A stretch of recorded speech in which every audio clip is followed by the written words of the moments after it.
रश्मि और अमर लॉकडाउन के चलते डेटिंग ऐप पर मिलते हैं। उसी बीच उनकी बॉन्डिंग बहुत अच्छी बन जाती है और दोनों एक दूसरे से प्यार करने लगते हैं। बस लॉकडाउन खत्म होते ही चट मंडी पट शादी। उससे पहले घर में बात तो कर लो। अरे माँ पापा कभी मना नहीं करेंगे। अमर की बात सुन रश्मि खुश हो जाती है। ऐसे ही दिन बीतते हैं और देखते ही देखते लॉकडाउन खुल जाता है, जिसके अगले ही दिन अमर अपने परिवार के साथ रिश्ता लेकर रश्मि के घर पहुंच जाता है। अभी लॉकडाउन खुला ही है और कोरोना तो ख़त्म भी नहीं हुआ, इसलिए ज़्यादा कुछ ना करके अगले कुछ दिनों में छोटे फंक्शन के साथ शादी कर लेते हैं। अमर के पापा की बात पर सब सहमत हो जाते हैं। कुछ दिन बाद दोनों की शादी हो जाती है और रश्मि अपने ससुराल पहुंच जाती है।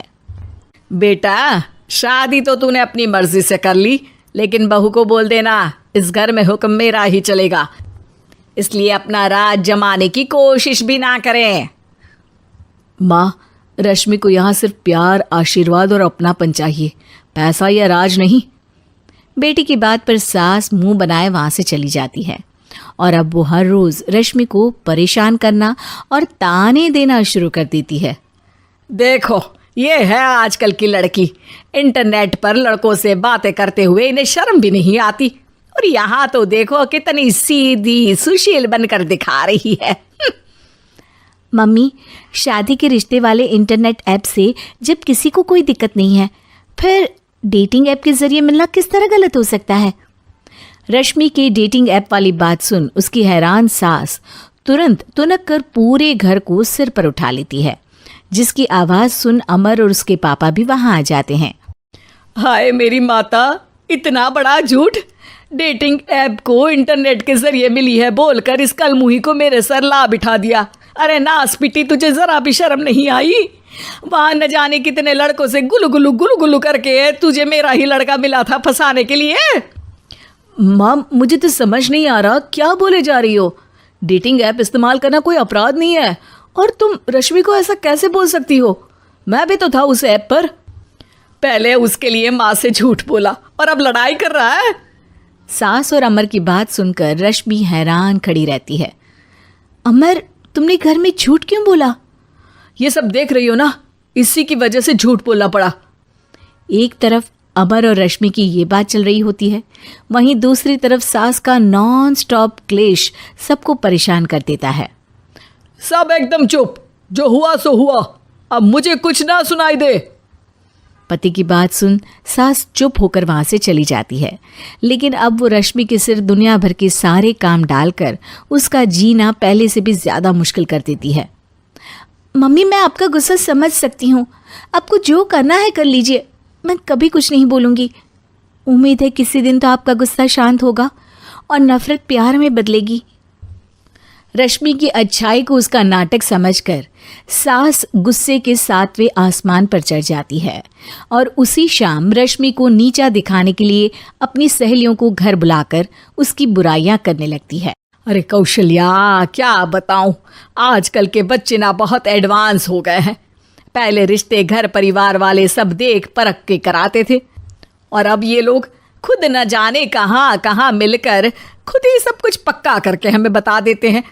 लड़की का कैसा दिन धर्म, कैसा ईमान, कैसा चरित्र कुछ नहीं पता, बस प्यार किया और घर लाकर बिठा देते हैं। अरे ऐसा क्यों बोलती हो? आजकल बच्चे अपने आप में बहुत समझदार हो गए हैं, और फिर पूरी जिंदगी तो उन दोनों को ही साथ निभानी है। अपनी पसंद से शादी कर भी ले तो क्या दिक्कत, तू ही देख ले, पहले इतना अच्छा बेटा और अब सोने पर सुहागे जैसी सर्वगुण संपन्न बहू। और पता है, अभी कुछ दिन पहले मेरी बेटी ने मुझे डेटिंग ऐप के बारे में बताया, जहाँ लड़का लड़की अपनी पसंद से अपने आप एक दूसरे को चुन लेते हैं, और फिर अगर सब सही रहता है तो बात आगे भी बढ़ जाती है। अरे इसमें इतना खुश होकर क्या बता रही हो? ये तो गलत है। न जाने कौन क्या है, कितना झूठ कितना सच है। अरे पर सोचो, जब तुम किसी के बताए रिश्ते को देखने जाते हो तो क्या एक ही बार देखने से सच झूठ का पता लगा सकती हो? ज़रूरी नहीं कि बच्चों का लिया फैसला हमेशा गलत हो। अरे बहुत बार हमसे भी तो गलत फैसले होते हैं ना। अच्छे बुरे लोग तो हर जगह मिल सकते हैं, फिर इसमें सिर्फ बच्चे ही गलत कैसे? सहेलियों की बात सुन सास सोच में पड़ जाती है और इसी तरह कुछ दिन बीत जाते हैं, जिसमें ना तो वो रश्मि को परेशान करती है और ना ही कोई ताना सुनाती है, जिसे देख रश्मि परेशान हो जाती है। मम्मी, आपकी तबीयत तो ठीक है ना? कुछ दिनों से देख रही हूँ आप मुझे कुछ बोलती ही नहीं। तो मेरा परेशान करना ज्यादा अच्छा लगता है क्या? नहीं, आपकी शांति उससे ज्यादा परेशान कर रही है। शांति इसलिए है क्योंकि मुझे एहसास हो गया है कि गलत तुम लोग नहीं, मेरी सोच है। प्यार तो एक सुंदर एहसास और शादी खूबसूरत साथ है। अगर ये साथ सच्चा है तो कहीं पर भी किसी भी तरह जुड़ा हो उससे कोई फर्क नहीं पड़ता। आप कौन है? इतनी अच्छी बातें मेरी पत्नी तो नहीं बोल सकती। क्या आप भी?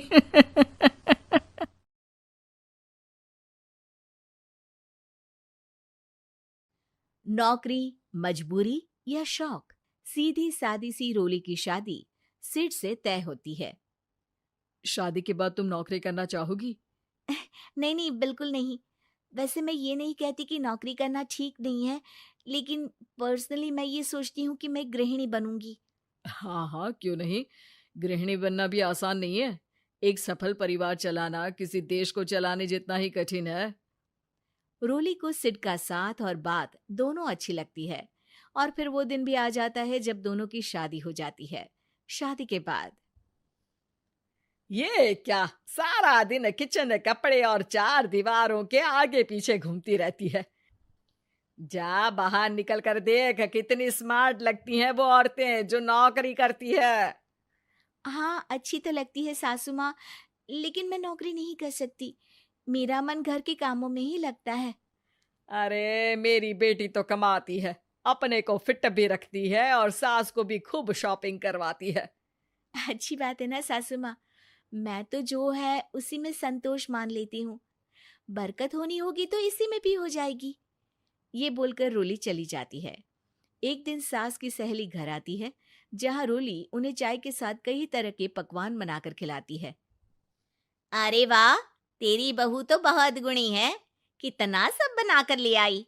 मेरी वाली तो ऑफिस से आकर 2 रोटी ही सेक दे तो समझो एहसान कर दिया। अरे ऐसा ना बोल। तेरे घर में 2 कार, 4 मंजिला मकान और तेरे लिए जो वो अपने पैसे से साड़ी लाती है वो भी तो कितनी कीमती होती है। अरे मेरी वाली तो बस सारा दिन इन्हीं 2 कमरों को ताजमहल बनाने में लगी रहती है। सहेली चली जाती है। कुछ समय बाद रोली को एक सुंदर सी बेटी होती है। अरे क्या सारा दिन उस बच्चे में लगी रहती है? माँ, मुझे ना 1 मिनट भी छोड़ने का मन नहीं करता। देखिए ना, कितनी प्यारी है। मैं ना इस हर पल को एंजॉय करना चाहती हूँ। अरे हाँ हाँ, हमने भी बच्चे पाले हैं, हम भी जानते हैं कि कितने प्यारे होते हैं और अपने बच्चे को बढ़ता हुआ देखना कितना अच्छा लगता है। लेकिन एक दिन अचानक और रोली, एक बहुत बड़ी घटना हो गई। एक शॉर्ट सर्किट से पूरी दुकान जल गई। ओह, अब क्या कुछ समझ में नहीं आ रहा कि कैसे घर चलेगा। घर की पूरी गाड़ी पटरी पर लाने के लिए कई साल लग जाएंगे और वापस पहले जैसे होने में भी बहुत टाइम लग जाएगा। रोली कुछ सोचती है, फिर अपने 3 महीने के बच्चे को देखती है और कहती है, आप कहें तो मैं नौकरी शुरू कर दूं? माँ मुन्नी को देख लेगी, फिर शाम को तो मैं घर आ ही जाऊंगी। सिड कुछ कहता उससे पहले ही उसकी सास वहां आ जाती है। अरे हाँ हाँ, अब भी तुझे नौकरी करने के लिए पूछना होगा। अरे घर पर इतनी बड़ी विपदा आ गई है, तू है कि बच्चे का मुंह देख रही है। अरे क्या मुझ पर भरोसा नहीं है? अरे नहीं नहीं माँ जी, ऐसा क्यों बोल रही हैं आप? फिर क्या था, सिड से पूछकर 3 महीने की बच्ची को रोली सास के पास छोड़कर चली जाती है। शाम को ऑफिस से आने पर अरे सारा दिन इसने तो चैन नहीं लेने दिया, बस गोदी में ले लेकर घूमती रही। हाथ दर्द हो रहा है। बहू को बहुत गिल्ट फील होता है, लेकिन जब वो घर की हालत देखती है तो चुप रह जाती है। ऑफिस में सहेली कहती है, अरे रोली, तेरी तो बच्ची छोटी है ना, कैसे मैनेज करती है? कैसे मतलब? घर पर रहती है वो अपनी दादी के साथ। ओ यार, कितनी अच्छी है तेरी सास। मेरी सास को जब पता चला कि मैं नौकरी ज्वाइन करने की सोच रही हूँ, वो तो सीधे अमेरिका चली गई मेरी ननद के पास। अच्छा, फिर तू कैसे मैनेज करती है? अरे मैंने तो फुल टाइम मेड रख ली है। ओहो, वो तो बड़ी महंगी होगी ना? हाँ यार, लेकिन कमाई भी तो हो रही है ना। यार, मैं तो कभी अपना बच्चा इनके मम्मी पापा के पास ना छोड़ू। प्यार दुलार में खराब कर देते हैं ये दादा दादी बच्चे को। नहीं नहीं, मुझे अपनी सास पर पूरा विश्वास है। जो मेरे पति को इतनी अच्छी शिक्षा के साथ बड़ा कर सकती हैं, वो मेरी बच्ची को कभी नहीं बिगाड़ेगी। खैर, रोली की इस सोच से उलट पड़ोसियों के बीच हाथ में बच्ची पकड़े रोली की सास कहती है, अरे क्या बताऊं, सारा दिन बहू बाहर रहती है। पहले अपने बच्चे पालो, फिर बच्चों के बच्चे। अरे अपना जीवन तो कुछ रहा ही नहीं। अरे नहाने भी जाती हूं ना तो इसे साथ रखती हूँ। कल को कहीं गिर गई या चोट लग गई तो बहू तो हमारी खाल उखाड़ लेगी ना। अरे ऐसा भी क्या डरना बहू से? नौकरी थोड़ी की है उसकी। अब क्या बताऊं, पढ़ी लिखी लड़कियां हैं आजकल की। चलो चलती हूँ, सब्जी बनाने का वक्त हो गया है। बच्चे आएंगे तो खाना तो बना मिले। सास ये बोलकर वहां से चली जाती है कि तभी रोली ऑफिस से घर पहुंचती है। बाहर पड़ोसियों को देखकर, नमस्ते आंटी जी, कैसी हैं आप? अरे बहुत अच्छी हूँ, लेकिन तेरी किस्मत तो सबसे अच्छी है। क्या सास पाई है। मोती दान किए होंगे तूने। तेरा बच्चा भी देखती है, खाना भी बनाती है। बेचारी बहुत काम करती है तेरी सास। हाँ आंटी, सही बोल रही हैं आप। अब ऑफिस भी दूर है तो आने जाने में वक्त चला जाता है। खैर चलती हूँ। हाँ हाँ बेटा, जाओ, गर्मा गर्म खाना खाओ। रोली घर आती है, जहां सास एक बार फिर छोटी सी मुन्नी की शरारतें गिनाने में लग जाती है। अरे आज तो इसकी वजह से मुझे 2 बार कपड़े बदलने पड़े। बार बार पानी गिरा दे रही थी। दोपहर में थोड़ा सोचा कि आराम कर लूं तो दूध के लिए रोने लगी। हाय, मैं तो परेशान ही हो गई। रोली को सास की बात अब कुछ अजीब लगती है, पर वो जल्दी से कपड़े बदलकर किचन में जाकर रोटियां बनाने लगती है। सारा महीना काम करने के बाद रोली को सैलरी मिलती है।